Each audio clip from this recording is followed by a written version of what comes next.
testing out my my video is having issues. Isn't that nice? Hey everybody, we got West Vancouver, Michigan. Oh, there it is. Now we're up and running. I'm looking for today. Who we got? We got everybody. We got already 172 people. I can't believe how popular this one is today.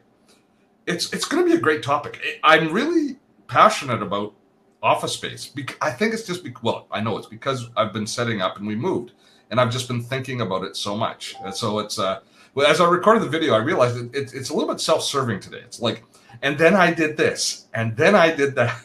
And it's a lot of different ideas. But I think for some people, it's helpful to see the process behind your process because it's going to generate their own ideas and kind of making their space their own. Exactly, and that's what. So we should jump back into the beginning, which is today's topic is going to be about taking your office space and making it work for you environmentally, ergonomically, health-wise, productivity-wise, re-examining kind of all of those different aspects of your physical office space. So it's I think it's a really useful topic. And as I went through and recorded the video, one of the things I thought a lot about was if I didn't have the opportunity of kind of starting from scratch, which I did here with this office, what steps would I be taking to retrofit my old office to make things a little bit better? That's an angle that we cover as I kind of went through it all.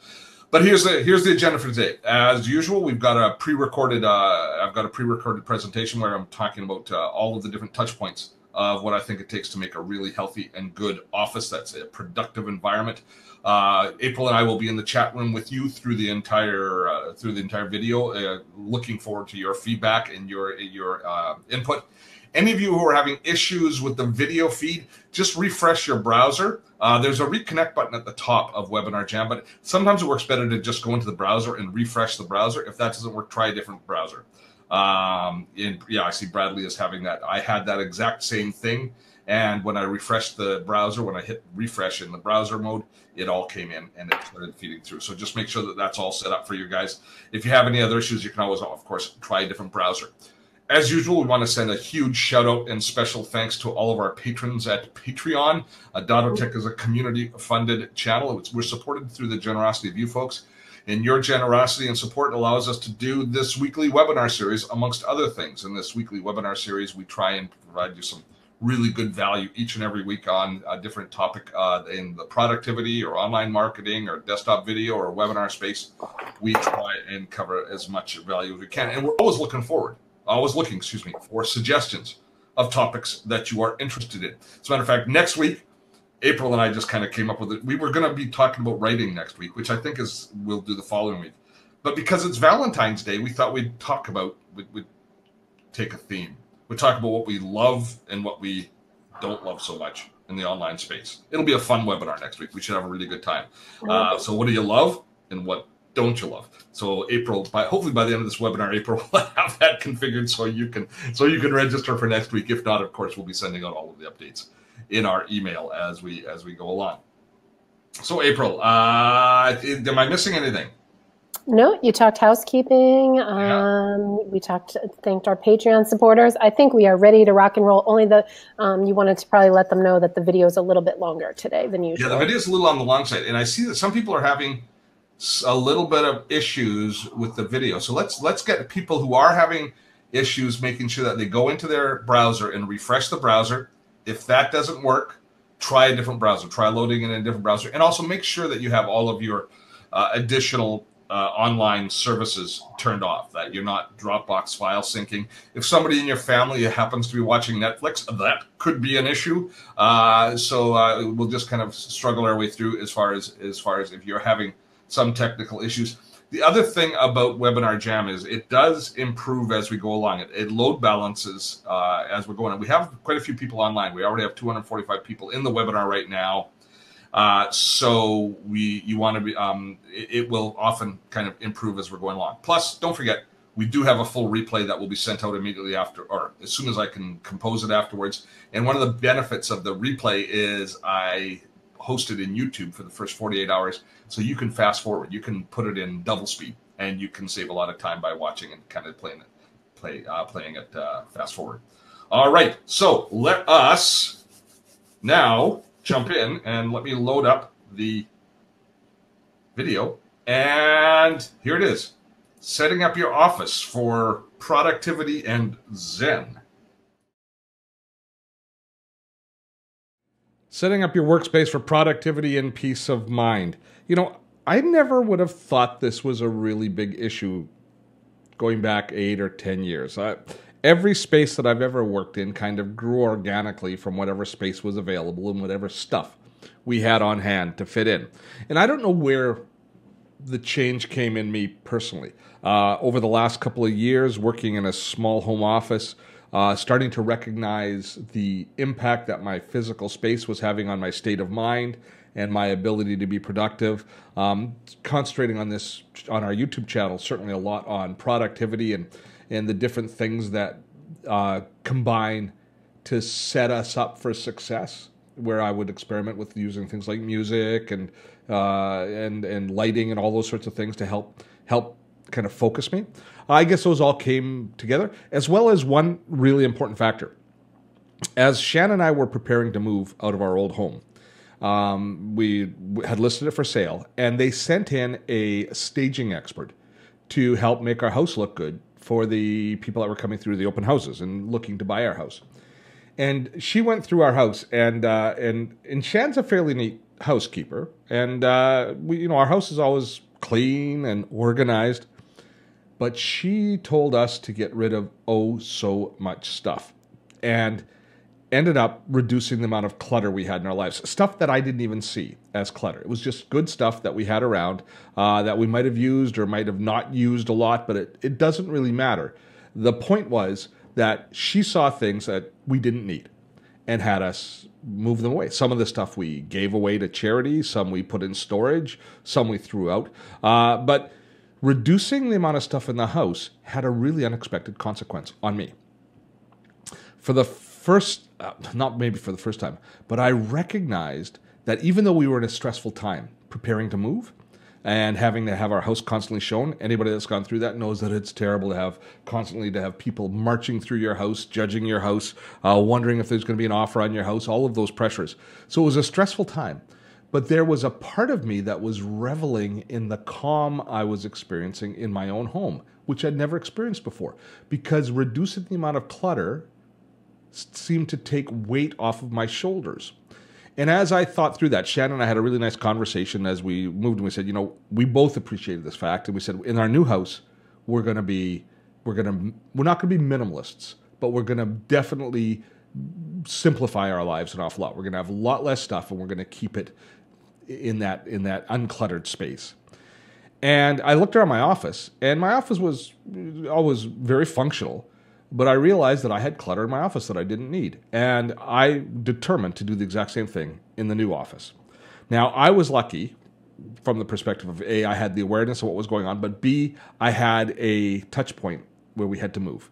And so I had to get rid of the old stuff, and the old stuff wouldn't fit in the new office space. I went from a large office to a much smaller space, so I had to start from the beginning. But I got now to go through and to set up an office space with all of these different important factors being in place and ready for me. I set priorities for the new space, which was first it had to be a space that I could be productive in.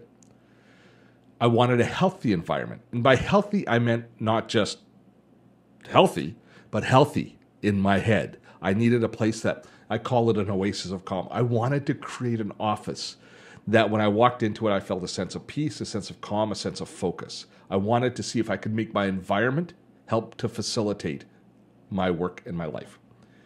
And also it had to be interesting, because I didn't just want to be doing green screen video anymore. I wanted to have this behind me, and it's not there yet, but it's pretty close to there. I wanted an inviting environment. I think everybody who sees me sitting in this environment gets a sense of rightness about the space that I'm in. It looks nice. It looks inviting. Still a few pieces to come, as I say, but it's interesting, as I said. So it serves, right now, the office to me is serving the purposes that I have. Now, all of you aren't going to be obviously moving offices and have the wherewithal to be able to switch out and be able to choose purpose built for each area of your office, new stuff, and kind of start from scratch, as I've pretty much done in my journey. But you can certainly look around your space, set priorities, and then start to morph your office, your work area, into a place which works better for you. And your priorities might not be what my priorities are, but I suspect that at least 2 out of the 3 are going to be very similar. And so you can start moving towards that, getting rid of the stuff that doesn't serve those needs and possibly adding some new things that do serve those needs. So how much time do we spend just in this workspace? One of the reasons that I was kind of really jumped with both feet into this project is I spend a lot of time in my office. I spend a lot of time working in this space. The most time I spend in any one room, period, other than the bedroom, perhaps, sleeping. But this is the place that I spend more of my time than anywhere else. So it's worth the investment in spending the time where you spend the most time and generate your income.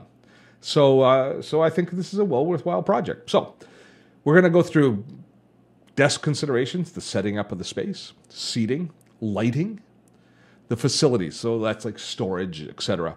And then the environment. The environment, I consider the things that make it more personal, make it more luxurious, make it more relaxing. The artwork that you choose or the mementos that you choose to have, plants, if you have the air quality, all of that comes into play in the environment. So let's begin by talking about the desk. Now, I wanted a sit-stand desk, and we can spend a lot of time right now, or we won't spend a lot of time talking about the health benefits of the sit-stand lifestyle and the sit-stand work style. So the more time that you spend standing, the better off it is for you physically.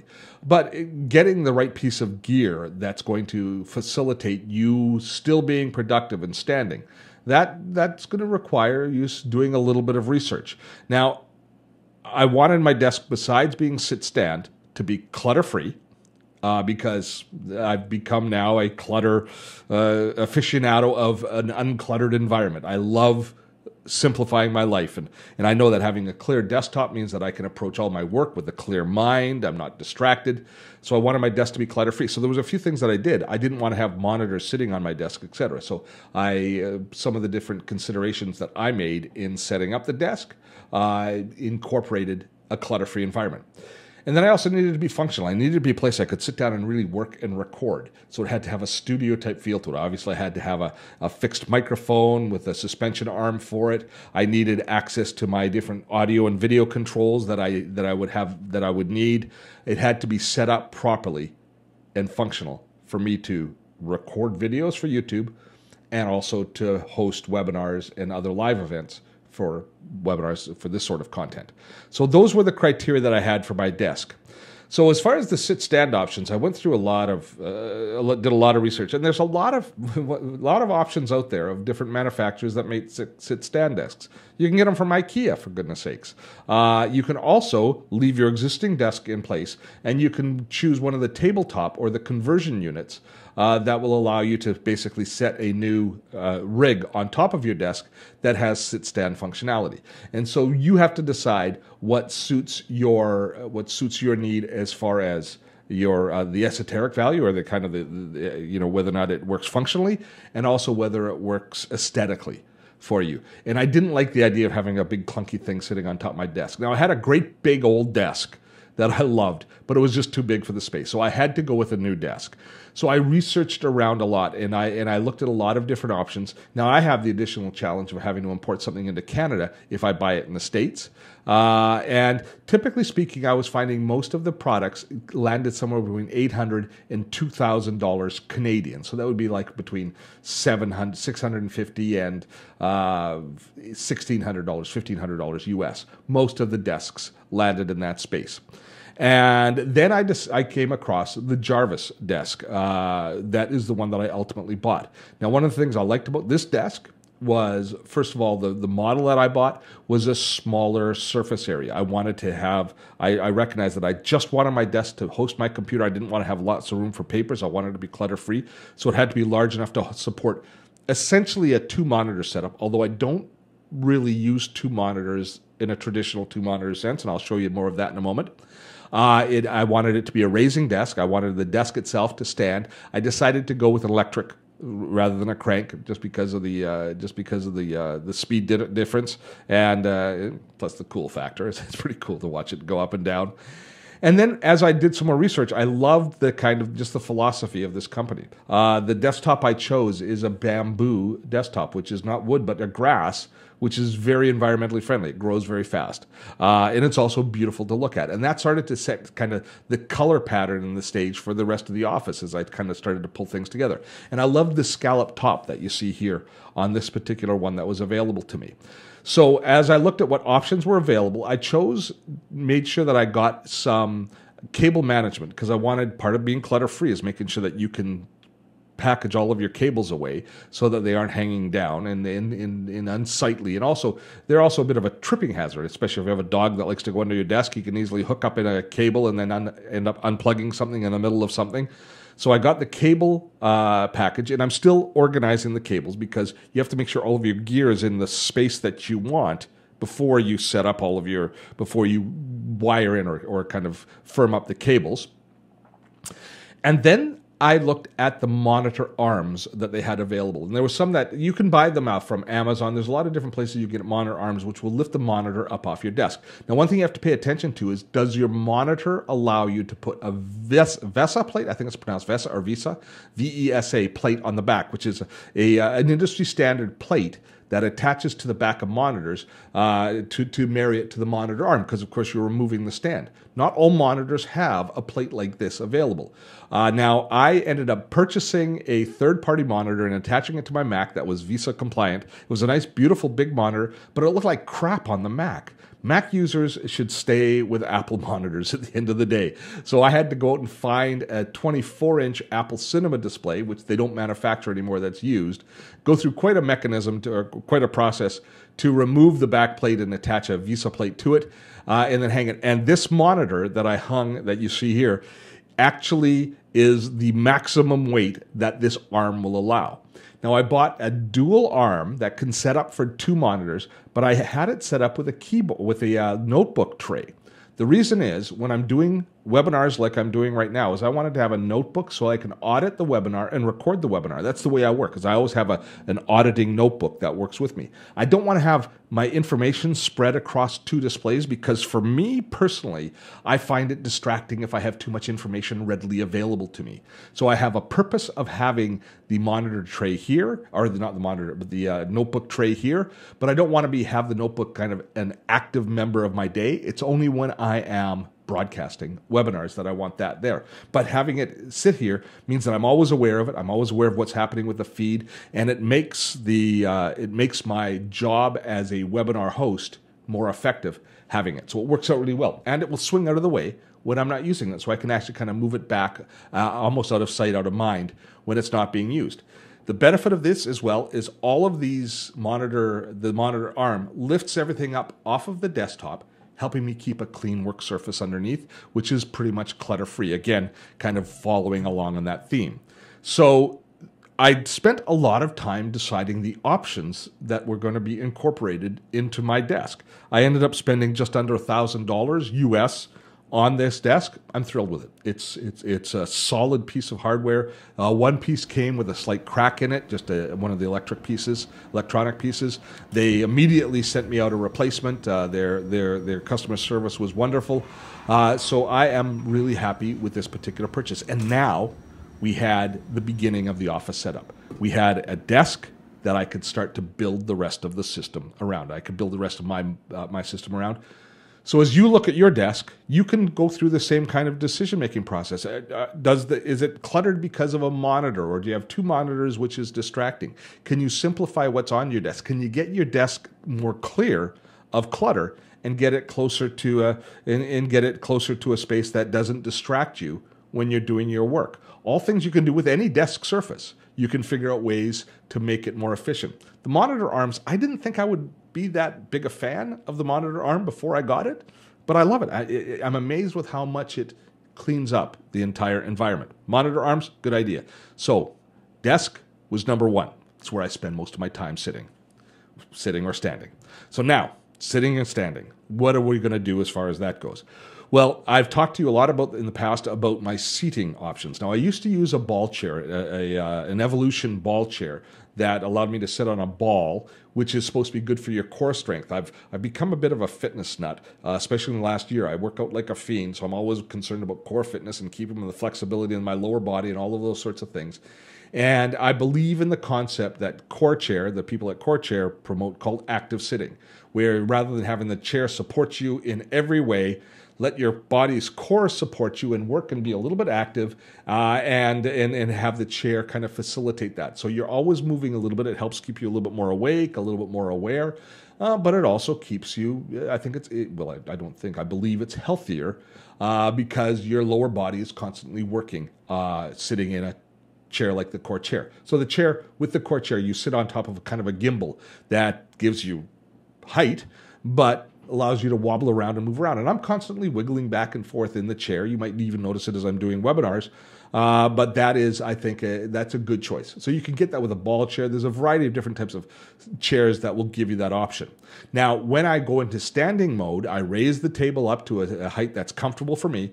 And then I throw a padded underneath, a padded like a cushion underneath that allows me to stand on it. And the thing I like about the one that I got, and I actually got it from the same people as I got the desk from, is it's got these little knobs and ridges on it that allow me to kind of wobble my feet around, move my feet around, kind of almost give myself a foot massage as I'm doing it by kind of grinding a little bit the central knob into your instep, and it just gives you almost like a little bit of a reflexology type massage as you're going. I think having a extra cushioning is important if you're going to be standing, and also something that has some topography like this mat does, which allows you to move your feet around and kind of change the height and change the angle of your feet as you're going, means less fatigue as you're standing. If you're just standing on the carpet or on the floor without changing things up at all, I think that's a recipe for lower back pain and some other things. Whereas if you have an interesting environment underneath you, your body will naturally move in that environment, and it's a healthier space. So even where you stand, what you're standing on, should be a consideration as you're setting up your perfect work environment. Now, you have to be careful of unexpected consequences as you do this. Making sure that your cable runs are an appropriate length. And as I moved around and set up my computer, I had my computer set on the left-hand side of the desk for a period of time, moved it over to the right, which meant the cables ran farther. The first time I raised it up, I managed to unplug part of my computer because the cables were too short. So you have to be careful, and also looking for things like overhanging fixtures or something on your desk that's now hanging out that as you raise and lower it might catch on something else and cause a catastrophe. So you have to be careful of those things as you use a sit-stand desk, especially a powered sit-stand desk, making sure that it's going up and down properly and safely. And plus your sight lines change. If you are using it for recording, the camera angle is going to change. So if I'm standing, I don't have the same visual field that I do when I'm sitting. So that's one thing that you have to pay attention to. Additionally, I'm sitting in front of a window right now, and nobody can really see me sitting here because my monitors and computer are covering up the window space. But when I stand up, they can see underneath the desk, and they can see to me. So, for example, should I choose to be working in my underwear, that might be an issue for my neighbors. I'm not right now. I'm fully clothed, but there might be some unintended consequences as you change the height that you're working at, and your challenges may be very different than mine, but those are all issues. I am always amazed with how much of a difference lighting makes in everything. Light is everything in video for sure, giving us the proper color. Now, one of the things in this office space, and you might have an option to do this in your own office, is by changing my orientation to the window, or now for the first time having an office where I'm looking out into the world as the windows are right in front of me, has really changed a lot of things for me. I think it's lifted my spirit a large amount because I'm constantly seeing outside. In my old office, my back was to a tiny little window that I never looked out of, so I very much was in a closeted space. But to be honest, I was used to that environment.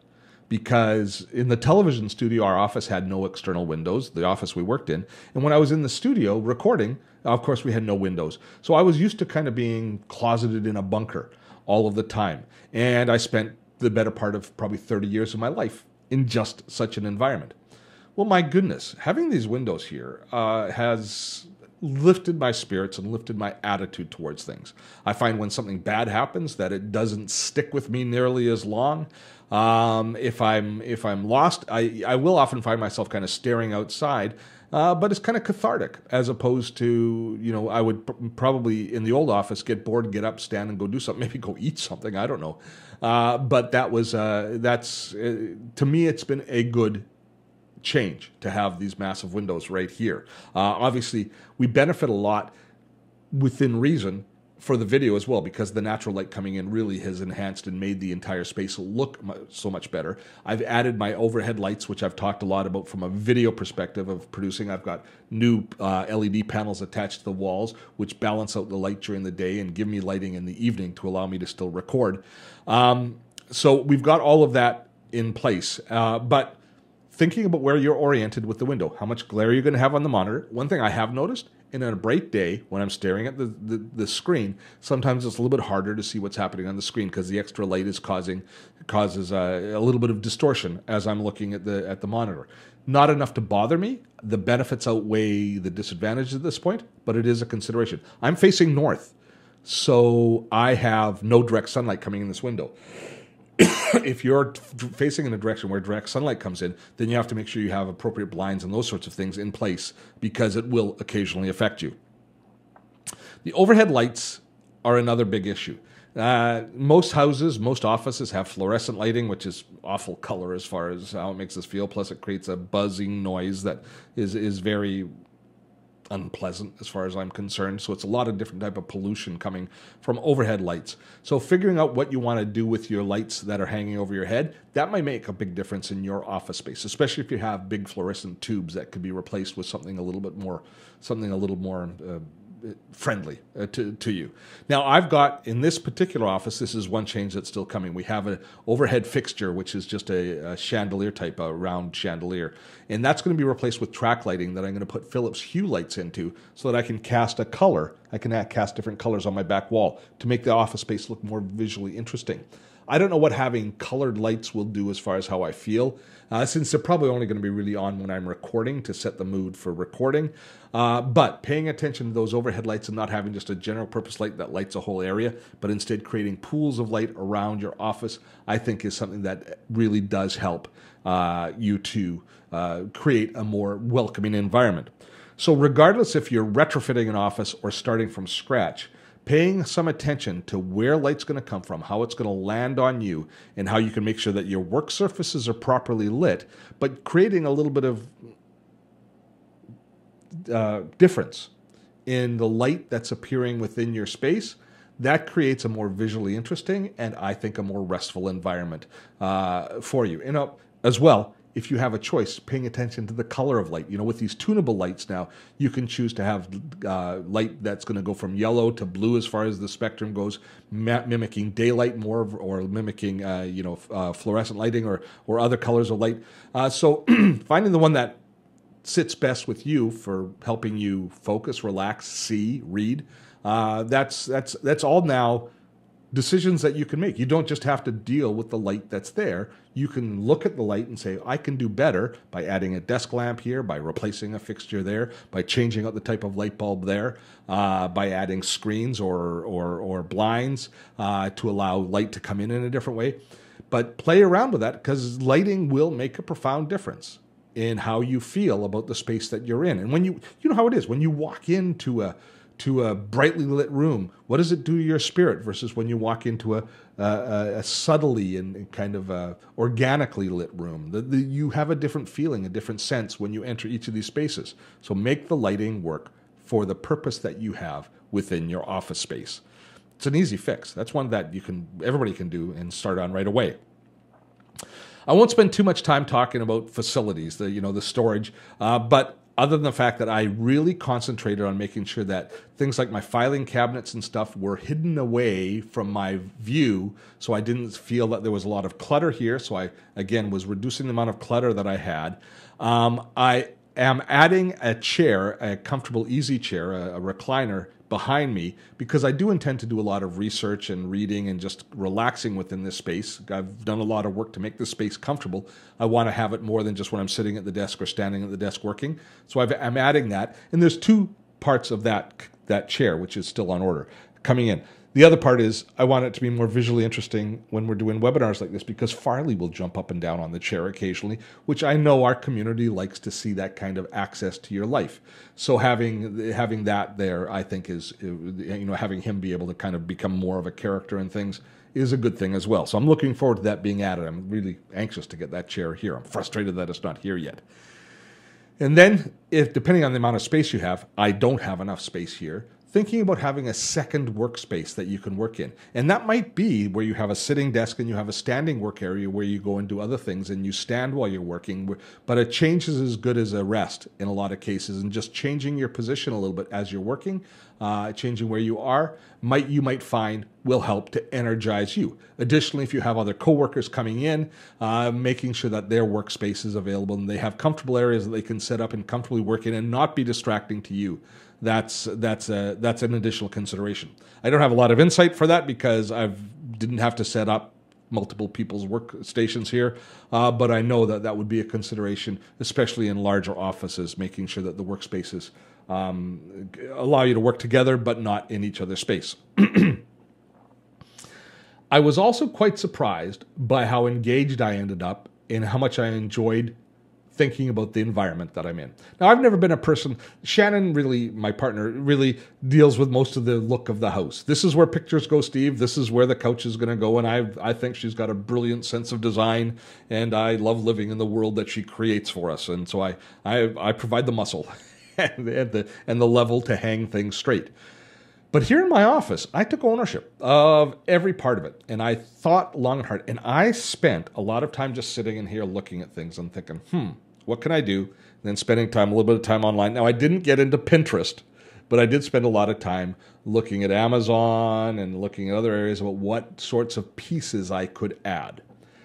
So I decided that I wanted to use picture rails instead of hanging pictures because I wanted to be able to move them around and change them as we went, and I didn't want a bunch of holes in the wall. And I know that if I hang a picture, it'll stay there forever. I'll never change it. Whereas with these, I know that I can mix it up and it won't be a big deal. So I wanted to make sure that people saw something I'm very proud of, which is my YouTube certificate for 100,000 subscribers.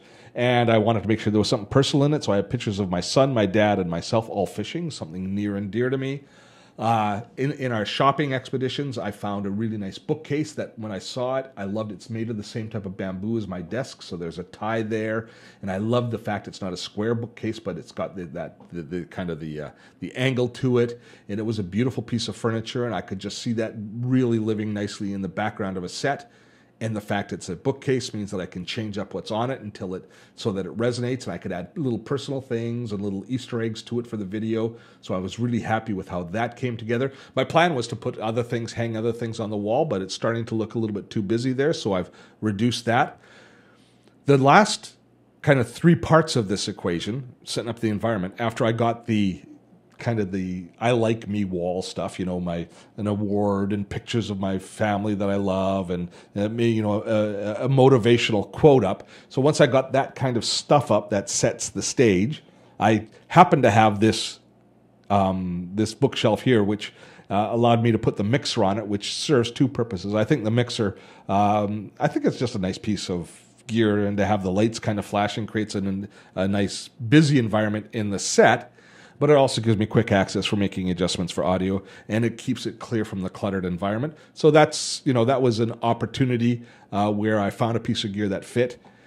But then I started thinking I need to consider some plants in my office. And I don't know anything about plants, but I know they have a health benefit of cleaning the air if you choose the right type of plants. And I also knew that they would help set the stage. They would create an organic feel for the set for the video set and make it look quite nice. So I posted on Facebook. People suggested all sorts of different plants. Went down to my local store, a little bit more educated on what I was looking for, and came back with a couple of plants that I'm really happy with because I chose them and I did the research and they look good, I think. I need a pot for this one here, but other than that, I'm really happy with how they've come together, and they are hopefully cleaning the environment on an ongoing basis.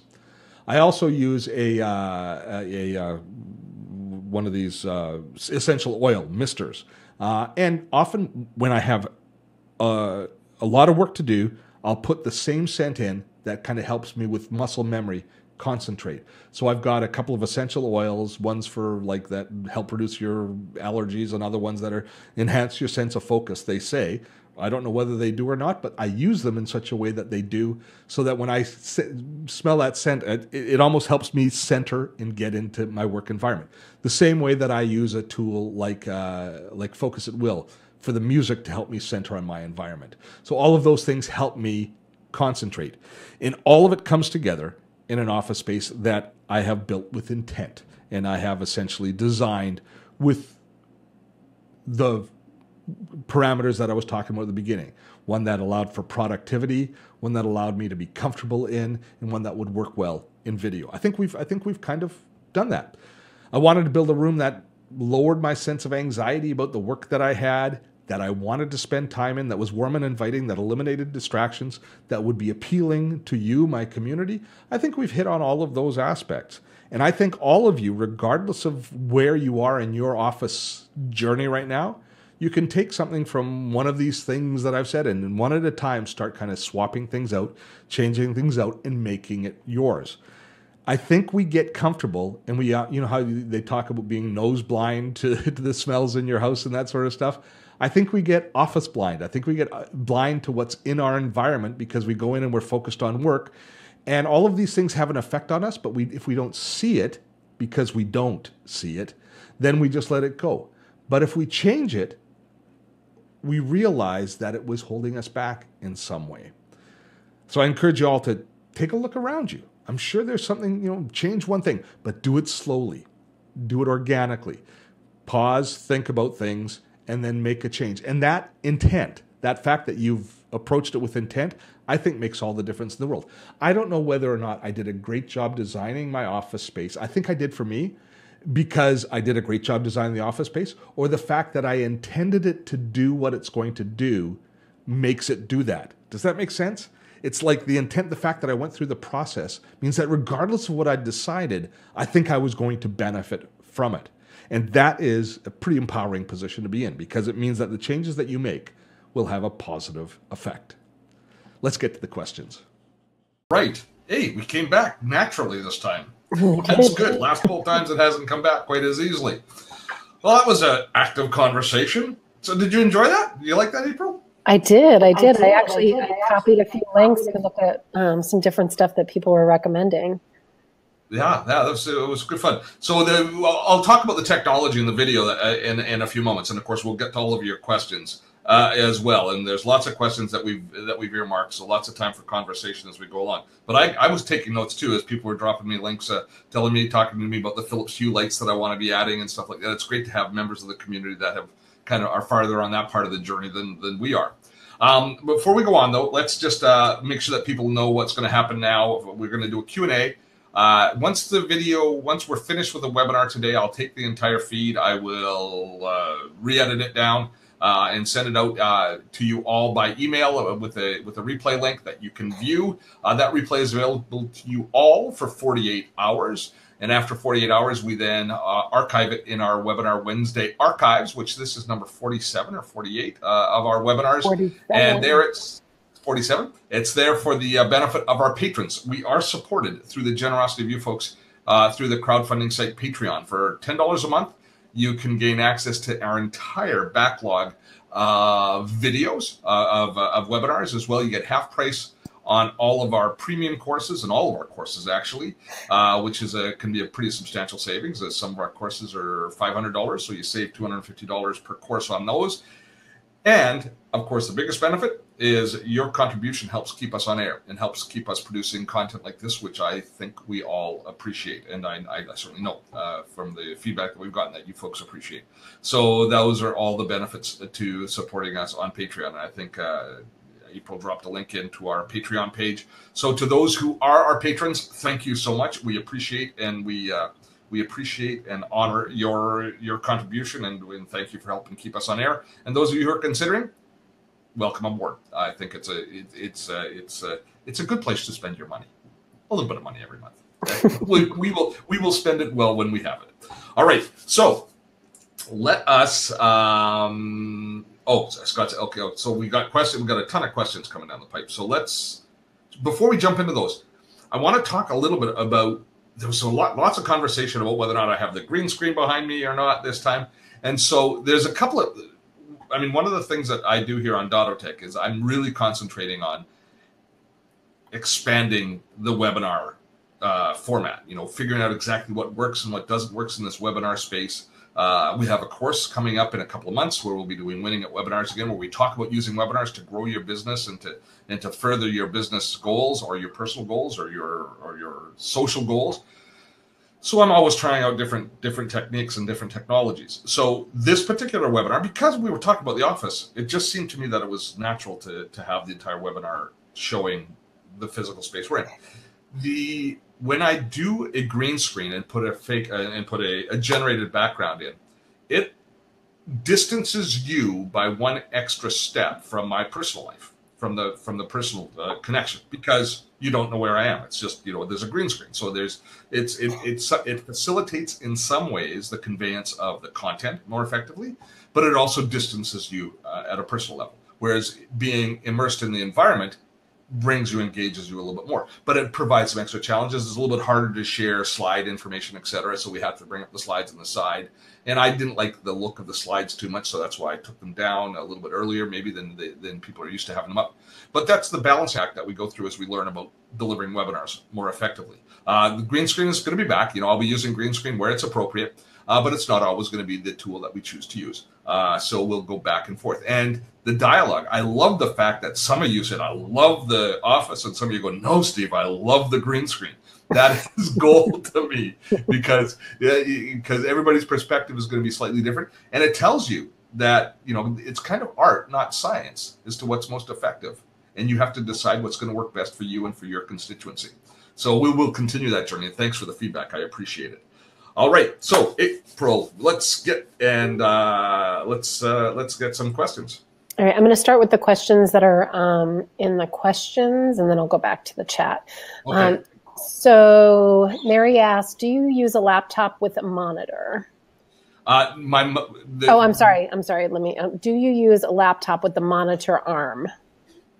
Yeah, as you saw in the photograph, I have a monitor arm sitting. I have a dual arm, and one of them has a notebook tray. I don't typically work on the notebook. I use the notebook. Right now I can see the video feed happening, so I can make sure that everything is still smooth on the webinar. So I use it mainly for auditing. I actually sometimes, put on a podcast or something, or even a TV on in the background if I happen to be doing something mindless. So I use it from that perspective, but I don't typically sit and work on the notebook here. I'll work on the notebook somewhere else in the house. I can use the notebook tray in the sit-stand environment, but I primarily just work on my big desktop computer as the main production computer. And there was a question about that. Somebody asked, they saw the old Mac, they said, what do I use it for? Everything. That's an old Mac Pro, which are still, it's now 6 or 7 years old. It's late 2010, I think. It's a 4.1, but I pimped it out with all sorts of extra memory and hard drive space and video cards, and it's what we use for production. It's still bang for your buck, I think, the best you can do for this sort of space. Nice. All right. Steve, what do you recommend for a webcam? I see you have a small one on your monitor. For the longest time, we recommended the Logitech C920, which was for about the last 8 years. It's been the go-to webcam. It's a high-def webcam, which does really well. Recently, I purchased the Logitech Brio, B-R-I-O, which is their 4K webcam. It's got much better software drivers. and the fidelity is much higher. To the point that it might be almost too good. I'm starting to think that I might have to start wearing makeup again because it's pretty crisp as far as the image goes. And certainly you might get it from the webinar. You'll certainly see it in the new YouTube videos and in the replays where I bring in the original video for the pre-recorded section. It's pretty good. It's a couple $100. It's a lot more expensive, but it's a substantial step up. The funny thing was, incrementally, the C920, none of the following cameras were much better, where I thought made it worthwhile upgrading. This one is worth upgrading to. In US, it's down to about $174 on Amazon. Yeah. All right. Let's see. Are your lights color temperature controlled by flux? No, I bought just the daylight, the daylight colored bulbs, which, because they're going to be by the window, and I'm always wanting natural color light, and I'm not balancing against a fluorescent light or anything like that. I didn't need tunable lights, so I didn't buy ones because it's just another variable that I would have had to control, and I want to simplify my life as much as possible. So I bought daylight colored lights. Okay. Let's see. Do you prefer your new lights over the Umbrella Studio lights? Yeah, massively. Yeah. They're so much, well, first of all, their profile is so much smaller. They're light. They're small against the wall. The Umbrella lights, I had to stand out. In a bigger office, it wasn't a problem. The Umbrella lights are a lot cheaper. But no, I prefer them. Yeah. Any recommendations for a mobile-free standing green screen, please? Oh yeah, the pop-up ones that we use are great. It's if you just search for pop-up green screen, they're all 9 foot by 6 foot or so, and they just they're the cat's meow as far as I'm concerned. Okay. Let's see. Will you be providing in the replay all of the products that you mentioned, the links? Yes, we'll put it in the description in YouTube. Plus, it'll be in the email. Okay. Steve is saying, I have a Blue Yeti mic in the stand it came with. Does a shock mount and pop screen usually make that much of a sound difference? I don't intend to sing into it. I can't dance, and I'm too fat to fly. Yes and no. The problem with a stand, a mic stand on your desk is every time you hit the desk, every time you hit it, it resonates into the mic. So you're going to get mic hits from your own movement, even just moving on the keyboard and stuff like that. If you're using a computer. So if you have the discipline not to touch the surface that the microphone's on, you're probably going to be fine. But the shock mount does just that. It eliminates and removes it from vibrations, which will cause spurious sounds on your mic. Again, not a terribly big deal, kind of a broadcast thing. But if you want to do the best you can, then you can consider a shock mount. And a pop screen is going to be if you pop your Ps. That's the biggest deal. And I used to pop my Ps all the time. Maybe it's my new beard. The big beard is blocking it. So I always used to have the big muff on it, which is fine, but it doesn't look nearly as appealing as the beautiful look of the RE20 without it. I think it just looks so nice. And again, it's kind of theater as well as production value. So the pop screen is if you pop your Ps, and you'll hear the pops as you pop your Ps, and it's like an air explosion onto the mic. And in that case, there you're going to need a pop filter of some sort. Okay, let's see. What are your thoughts on Blue Snowball mic for beginners? They're fine. It's your budget is what's going to determine what you want to get, and the Snowball is a good entry level microphone, and you'll probably be able to use it for a very long time. Okay, let's see. Are your daylight bulbs 5,000K? Yeah, 5,500K. Yeah. 5,500K, okay. And there seems to be, there's kind of two-part question. Just so people know, that what we just gave is the color measurement, the color temperature measurement. So 5,500K, if you buy like a bright white light or it's the color of daylight, 5,500K, which has more blue in it. If you go down, I think it's down in the scale to like 3,800K or 4,000K. There's more yellow in the light. And then when you're doing white balancing of your camera, that's what you do is you put a white sheet of paper up and you make sure it looks white, and then you move it either up or down as far as your white balance to add more blue or add more yellow to the light. Okay. So it's a two-part question. What are the brand of lights you're using? It's actually the same question, just said differently by two different people. I put a link in, so you'd have to scroll back to that link, but they're called Neewer, Neewer. It seems to be a fairly popular brand on Amazon that I ended up purchasing. Okay, this is funny. Andreas is saying, Steve, you were talking about a second chair for reading. Do you have recommendations? I tend to fall asleep in a chair being too comfortable. That will be happening to me a lot too. I ended up buying one of these a Scandinavian design. You'll recognize it once it's in behind me. It's from a company here in Canada called Scan Designs, but it's these. But they're a leather armchair with a little stool that attaches, and they do recline. But it's a nice looking, very comfortable chair, which I imagine I will be snoozing in a lot. I can fall asleep sitting right here in the rocking chair, and I almost fall over, so I have to be careful. All right. Let's see. So with the new lights, do you have a hair lamp from behind still? No, I don't have a key light. A key light would be one that should be lighting here, and I just don't have the space for it. I've been thinking about it because I've got a few holes in my lighting rig. The biggest, not for this. This I'm happy with. I would rather have more depth of field in the camera so that the background is a little bit blurrier, but that's, that's asking for a lot. But right now, when I put the green screen behind me in daylight, as long as I have daylight coming in the windows, the green screen works like a hot damn. But in the nighttime, if it's dark out and I just have these two lights on me, my head is creating shadows. My big head is creating a little bit of a shadow, so the green screen isn't working perfectly. So I'm going to need a fill light in order to make that work. And I just don't have space with right now. So I'm now kind of handicapped to just recording my green screen during the day, which isn't the end of the world. It just means being a little bit organized or figuring out a better lighting system. And I haven't kind of tackled that one yet. But I do not have a key light or a light that illuminates the back of my head. All right.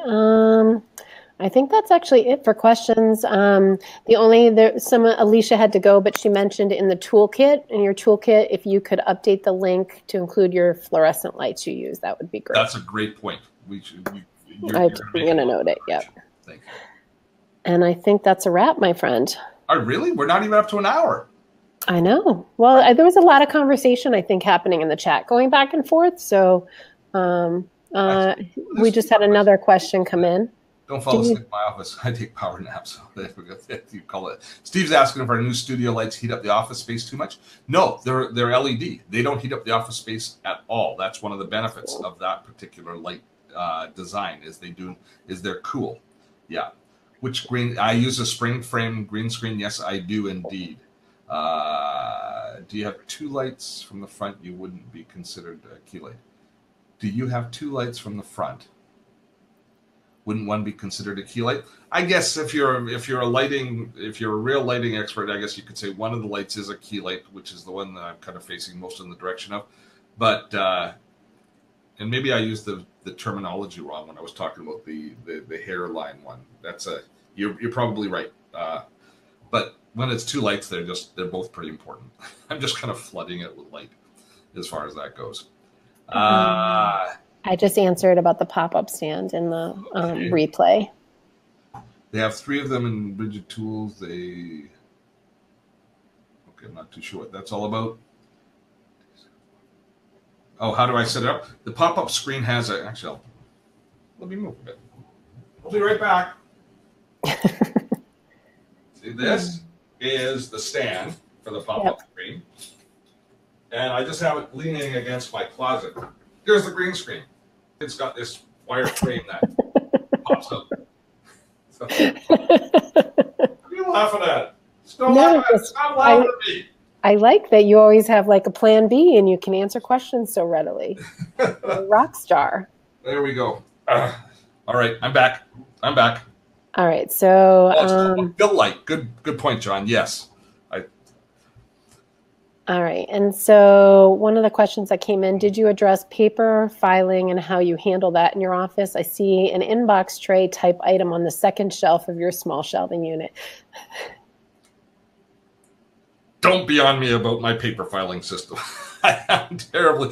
I'm trying to be more organized in that space as well. Yes, I have an inbox. I'm just trying to keep that tray as empty as possible. I put my filing cabinet in the closet, and which I'm trying to reduce paper obviously as much as possible. But yeah, that's, I think, how you handle your paperwork. Now, fortunately, I don't have too much mail that I have to deal with and too much paperwork that I have to deal with. But yeah, I've just got a simple in-out tray, and I just try and keep it empty. All right. And are there... green screen is much bigger than you thought, and you need a bigger green screen than you probably realize. You don't realize how wide the camera shoots off just behind you, and how wide you need. So it's going to be bigger than you think. That's one of the issues with green screens, is they take up a lot more space. When you first set them up in your office, you go, "Holy cow!" Right. It's taking up. You need a pretty big one to make it work, and that's one of the issues with green screens for sure. Well, and I think when you have to move it out of your office space too, it makes it harder, because every time you put it back, you're adjusting it, and you're like, have white space, or you have. Are there blind style green screens that could attach to the ceiling and then just pull down? Yes, you can find those. They do. The issue with that is you want it to. I used to have a drape arrangement, which was a frame that I would pull taut, and I would use clamps to hold it tight. April just left. That I use clamps that would use to hold it tight. But the issue is the wrinkles that you end up with on the green screen that would catch light and catch shadows and make your green screen a little bit uneven. The beautiful thing about these spring frame green screens is they automatically keep everything taut, so it's nice and flat. Far easier to use, in my humble opinion. Oh yeah, welcome back. People are talking a lot about paperless office. This topic wasn't supposed to be about paperless office. I don't mind it moving in that direction, but yes, we've got a wonderful course on paperless office made easy with the brilliant Brooks Duncan walking through the whole process and using a scanner, talking about scanners. To be honest, I sold my SnapScan, which was great, because I like using on my smartphone. I just use, what's the app that's attached to, I forgot the name of it. It's Scannable, which is from Evernote, for capturing all my documents. And I find that way more efficient than having a scanner. So it's another, one less piece of equipment that I need in the office, in the studio. There we go. Oh, KD, how you doing? Good old Kevin. Nice to see you. If you have a wall behind you, you can paint it green. Yeah, but then you're left with a green wall the whole time. And if you want a green wall, it's fine. And a green screen doesn't have to be green. It can be blue. It's just a color that's easy for it to key. So GRU or bleen are the two preferable colors. Blue or green are the two preferable colors. But you could also do a blue wall if you chose. I wouldn't choose to paint a wall, though. All right. Do you have a printer that you use? Yes. Don't like it. It's a laser printer. It's a brother. I mean, it's fine. It's just, it's a pain in the butt because the cartridges are so expensive that I'm cheap and I buy third-party cartridges. I have to go in and I have to hack the printer every time to fool it to think that there's been no copies on the thing, because I'm using these third-party laser cartridges. I'm buying, as soon as these cartridges are done, these last cartridges, I'm going to replace my laser printer with, I think it's the Epson EcoTanks, which are inkjet printers that don't have cartridges but have refillable tanks. I think that's a great way to go, and I'm going to be moving in that direction. All right. The Evernote add-on I use is Scannable. We have videos on it on the YouTube channel. All right. I really do think we have them all. Every time I say that, though, people type them in quick. Everybody's talking about the green screens. The idea of a roll-up one, like the old, what do you call it? An old screen, like a film screen that a projector screen that you pull down. That's a great idea, as long as it's going to be big enough. The issue is that you'd have to have the right amount of throw to make it work for wherever you're standing. Now, if you're not doing video the style I am, where if you're actually going back and standing against a wall or standing against a green screen, the green screen can be smaller at that point there. But when you're doing video the style we do, which is sitting at the desk and the green screen's got to go behind the desk, it's got a little bit more throw. So that's the issue there. Blind. Thank you, Kevin. Yes, like a blind. Words are escaping me today. Eco Tank, all hail, love mine, Aaron says. There you go. They're not cheap. Ugh, I hate, brother. Going with a laser jet color in my next printer. Yeah. The problem with the laser printers is that the toner cartridges are so expensive. And Yeah. I thought that it would be fine because I use print very little, but Shannon, who's a teacher, is always printing. She's always printing something for her kids. Irritating. But I'm paying for it. So, yeah. All right. I just put in the link for next week's webinar Wednesday. Good. Hey, folks, I think that is time. It's 11 o'clock. Let's call it a day. Let's call it. Let's sit. So I hope that you found it valuable. I hope that this gives you some pause for looking around your office. You know, I know that decluttering is a huge undertaking, and I'm probably adding to your stress by talking to you and thinking about it. But small price to pay smeared me. That's nice. But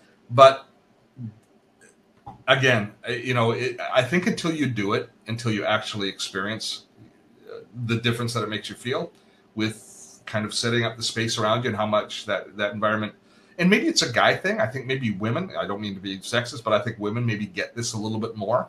But until you set up the space and you really take control of it, you'd be amazed at the difference it makes. And we spend so much time trying to come up with systems to make us more productive.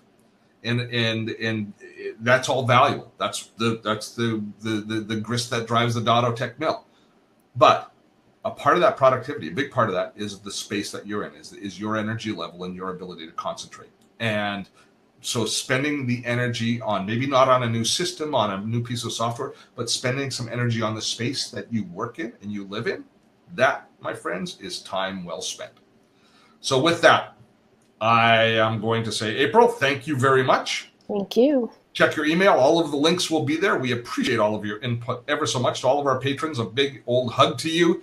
And hey, you know, if you have some time, drop on the Dottotech page on Facebook. Drop pictures of your office or different areas that you're either before and after shots of what you're doing. Love to see exactly what you're all doing as far as decluttering and optimizing your space to make your life more productive. And as we said in the promo, a little more zen. Till next time, I am Steve Dotto. On behalf of April, have fun storming the castle.